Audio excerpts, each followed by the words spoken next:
Okay, sorry for the little splice job there. I was partway through the next problem and had a visitor stop in.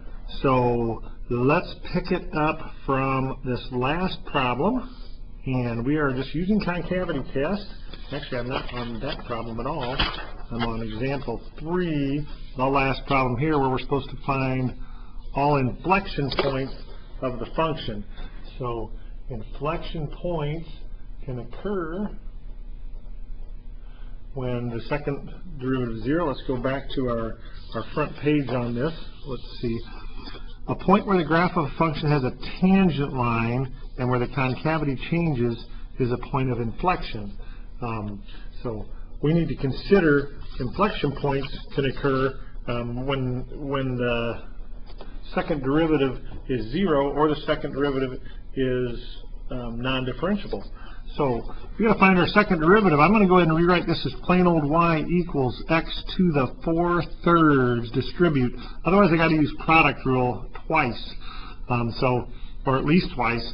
And then I'm going to just distribute the x to the 1/3 through minus 4x to the 1/3. So our first derivative, y prime, is 4/3 x to the 1/3 minus 4/3 x to the reduced by 1 negative 2/3. Our second derivative, our concavity, is 4/9 x to the negative 2/3 reduced by 1. I get minus times minus, so plus 8/9 x to the reduced by 3/3 negative 5/3, which gets me to my y double prime is, let's see, 4 stays up top, I get 9x to the 2/3 down below, plus 8 steps on top, or stays on top, I get 9x to the 5/3 below. Common denominator needs a factor of 9, needs a factor of x to the bigger 5/3, which means this term had to be multiplied by x to the 2/3 on x to the 2/3. Or actually, excuse me, x to the 3/3. That's really good news. X to the 3/3 on x to the 3/3, so I just get 4x plus 8.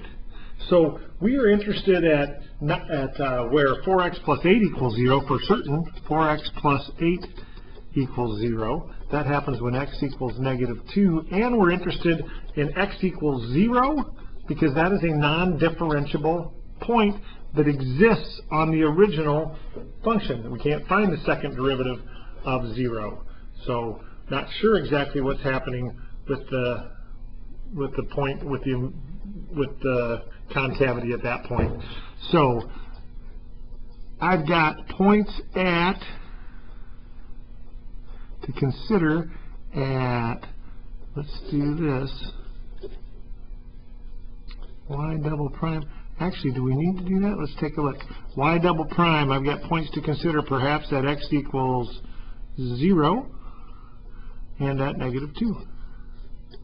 Second derivative test is 0, 0. If I put in a positive value here, something to the right of 0, I get a positive concavity because I get positive on positive. If I put in negative 1, my numerator is positive, my denominator is negative, I get negative. If I put in negative 3, my numerator is negative, my denominator is negative. So my inflections change from positive to, or excuse me, my concavity changes from positive to negative and then from negative to positive.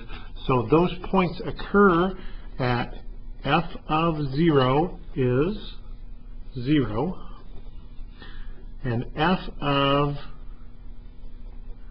negative 2 is negative 2 to the 1/3 times 2 minus 4, or negative 2 minus 4, excuse me, and that is all of negative 2 to the 1/3.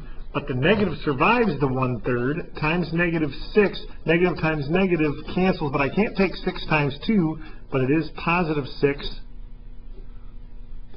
third root of 2. So my concavity changes at 0, 0, I believe, and at negative 2, 6 third root of 2. Okay, well, got to take a look at that one. Be right with you here in a second. Get this, grab my calculator. And here's our function. Let's get a little darker here. So we definitely have some strangeness happening here. I'm going to, because my interesting values I believe are -2 and 0 as far as concavity, I see this is clearly coming up. It looks like there's some wiggling going on here. I'm going to go window, let's just go like -3 to, I'm just going to go to like 1, and I'm going to zoom fit that guy.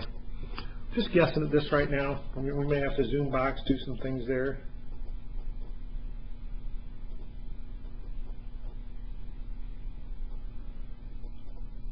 That is a bit of a tough sell on the concavity at -2. I'm definitely buying into the 0, 0 cupping down. But let's see at the -2. Maybe I'm gonna zoom out on this a little bit here. Let's go back to window. Let's go. I'm gonna go -6 and zoom 0. I want to be convinced that we have that concavity change.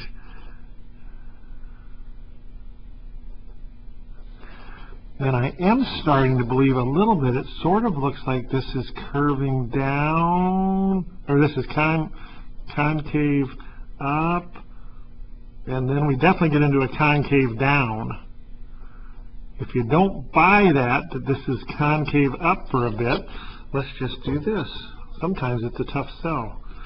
Window, I'm going to go -50, and I'm going to zoom 0.